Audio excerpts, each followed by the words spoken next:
guys, and welcome back to Untitled Vibes.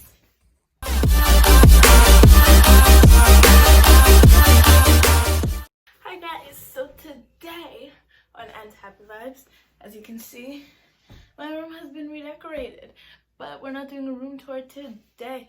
For today, we are going to be doing 10 ways to stay stress-free, productive during remote learning, because I know that remote learning and being at home and not having social contact can be very stressful for a lot of people, and I want to give you guys my top 10 ways on making that stress go away or just making it less relevant and not letting it affect your life.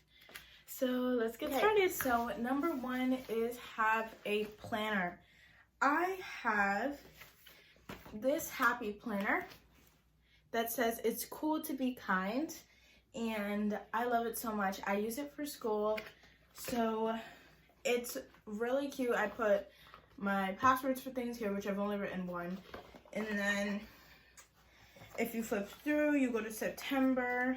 I have my schedule, all my classes, when I get out and when I go in, all the things that I need to do, and it's really fun, especially for people who love to be creative, because you get stickers and washi tape and you get to decorate your different pages. And I need to do this week's actually, so that reminded me. Shout out to my aunt for getting it for me. I love it so much and I use it all the time. So I definitely recommend getting a happy planner. If you can't get one of these specifically, any planner will work, but writing all the things that you need to do and things that you need to accomplish can really help you stay productive and organized during your school year. Okay guys, so next is have fidget toys near you. These are just some of the things that I have, and having them near your on your desk where you work, or wherever in the house or in your room where you work, can really help you manage your stress, or it can just help you stay focused for some people. This one is something that I got at CVS. It's a literal stress ball, not one of those soft ones. This one's really hard and you have to like really squeeze it and focus on squeezing it, and it feels really nice. I'm not sure if they still sell these at CVS, but you can just look up stress balls on Amazon or just go find a stress ball anywhere, because any of them will work, but I really like the feeling of this hard one. Then I have two squishies that I still have from back, like, I think it was 2017 or 2018, when squishies were like everything. I still have a whole drawer over there of all my squishies. Then I have my Aaron's Thinking Putty, which is something that I got for my 10th birthday. It no longer changes color as, like, what's the word? Like, you can't really see it as well. You can only tell if you were to break it apart and touch it, because it's supposed to change to a lighter pink by heat. When I first got it, it was very prominent when it would change. But now it's just old, but that's okay. So yeah, that's a really good one in case it helps you focus, and if it doesn't, fidget toys aren't for everyone. I only use these sometimes. I don't use them all the time, but they are definitely helpful for a lot of people. Hi guys, I know you guys can't tell any time difference, but I just spent the last, I'd say around 25 to 30 minutes deleting a bunch of stuff from my phone because my phone storage was full. So I'm back, but you guys couldn't tell anything. So next one is during breaks, do something productive.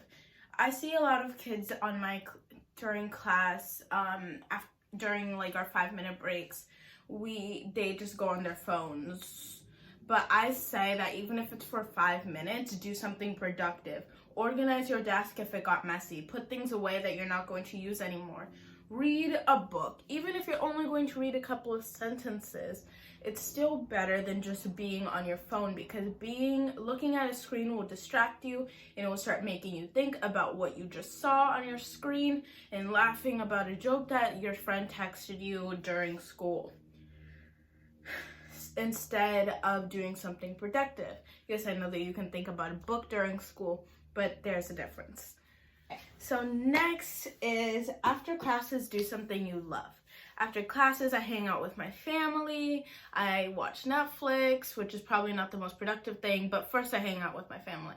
I read, I do my bead art, I draw, I practice piano, but just sitting in your room and not having human interaction right after not having human interaction is not good for you. Okay guys, sorry that video was interrupted, but you pretty much got the gist of what I was trying to say.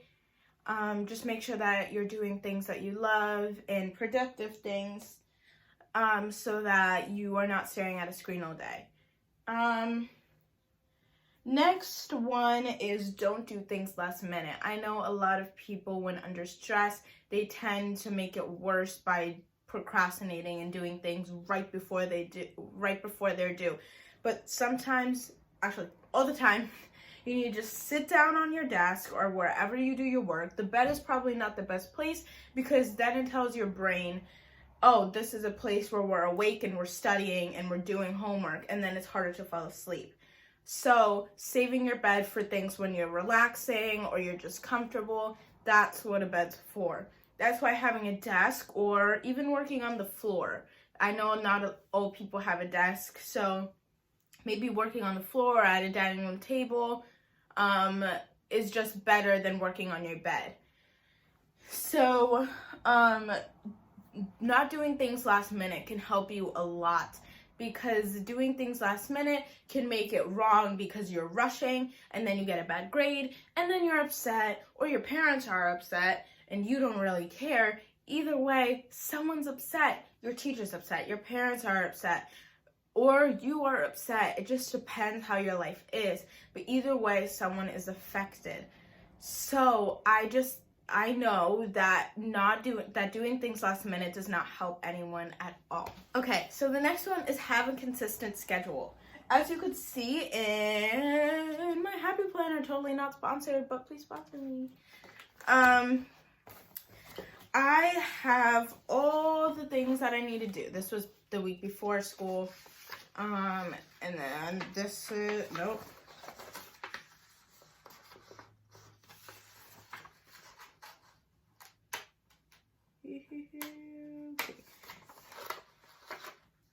I'm really confused. Where am I?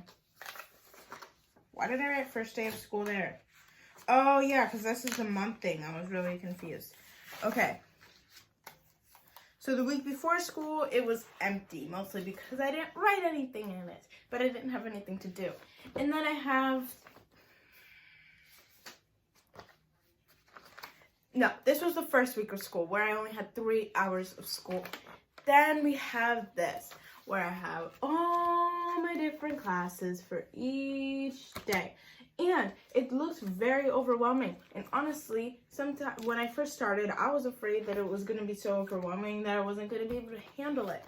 But having a consistent schedule like this, which is something that I'm grateful for that the school did, helps me a lot. Because I like knowing when things are going to happen and how things are going to happen and exactly when, the time, the place, and everything. So having a planner with all your schedules, even if it changes every week or every day, can really help you know when things are going to happen, especially if you are a planner like me. Next thing is to make sure you have time in the morning to get ready and not be rushing to school and classes. Because I know that a lot of students will wake up like 30 minutes before class, and that's because they don't need a lot of time to get ready. And they don't think that their appearance is relevant because they're just going to have their cameras off. And for a lot of kids, that's true.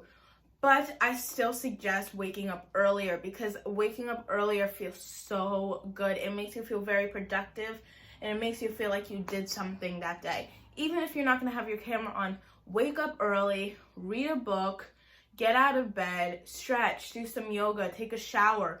Just throw on some sweatpants if you want. You don't need to dress all fancy. But at least wake up earlier. Waking up 30 minutes before class and then still having to take a shower and eat breakfast, or maybe not even take a shower, just go to school in your pajamas. it's just not good, because then you're rushing and then you're late to class, and then your teacher's like, why were you late? And then you're like, because I wanted to be late, or something like that. Or you can just be like, or you're just not answering them. Whatever you say, if you're rude, if you're nice, still you were late, or you just didn't wake up early enough, and then you have a late start to your day, and then you're in a bad mood, and it's like I don't know what this is. It's a domino effect. So waking up early can really help you and your, how do I put this?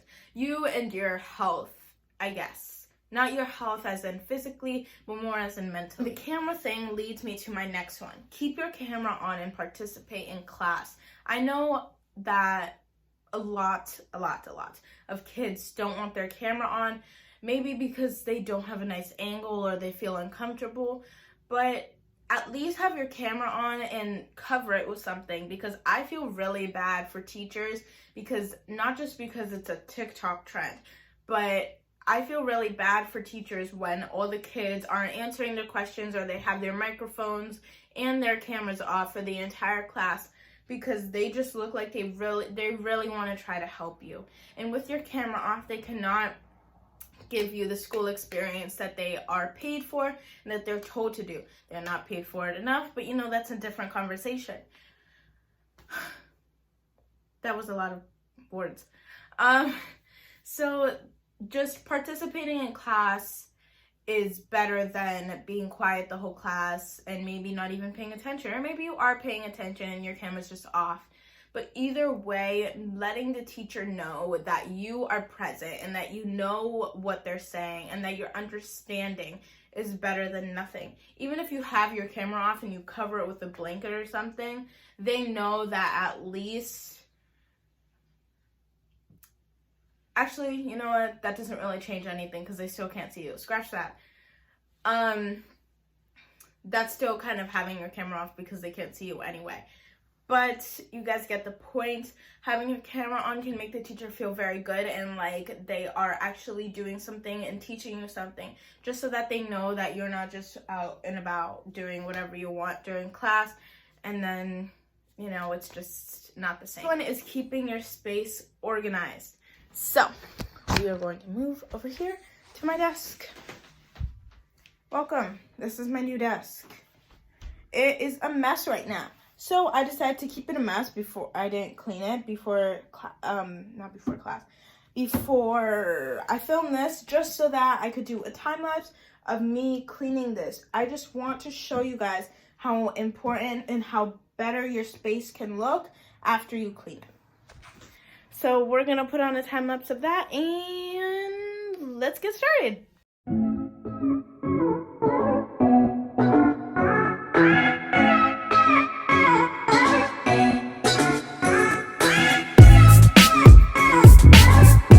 So here is my finished desk. I just cleaned it up, put all the things back where they go. My computer's done here. I finished my bead art yesterday. I can show you guys that in another video. I put my binder away. All my different drawers that one's always look like that. But I put all the things back where they go, their corresponding places. I taped up the posters that fell. This is also another thing that I like to do, put my post-its up there. Just a bunch of reminders. Actually, shout out to Anna, my best friend. She's the one that started this, and she didn't really say anything. She just put a post-it up here, and I was like, wow, that's a really good idea. So I started to do it. I have my Halloween countdown, all my lip glosses, chapsticks, post-its, pens, markers, scissors, blah, blah, blah, all the basic stuff. And yeah, having an organized space can really help you feel productive and motivate you and a lot of people to use this space for school and to use it for a good purpose. You guys, so we're back at the recording studio. Next, the last one is stay positive. I know that this is something that probably your parents, your friends, wait, let me bring this closer. Probably your parents, your friends, your teachers. I don't know about your friends. It depends. Maybe your friends, your teachers, your parents, all the adult figures and some of your friends in your life are probably telling you to stay positive. It's okay. It won't last forever. And it's true. And it's a really hard concept to grasp and to think about in the moments of stress or anger or sadness or any moment. This won't last forever. But everyone has to remember it really won't. Corona and the virus will not last forever. One day we will go back outside with no mask. We can go to the store and breathe in the store air by ourselves. It's crazy, I know.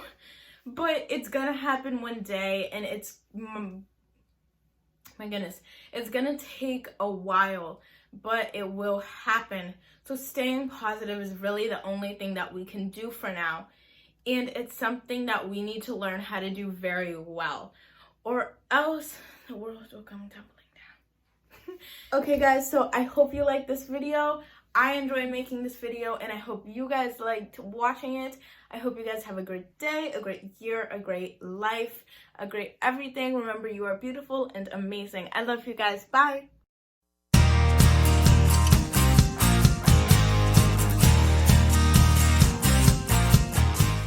Okay, I'm not sure what just happened.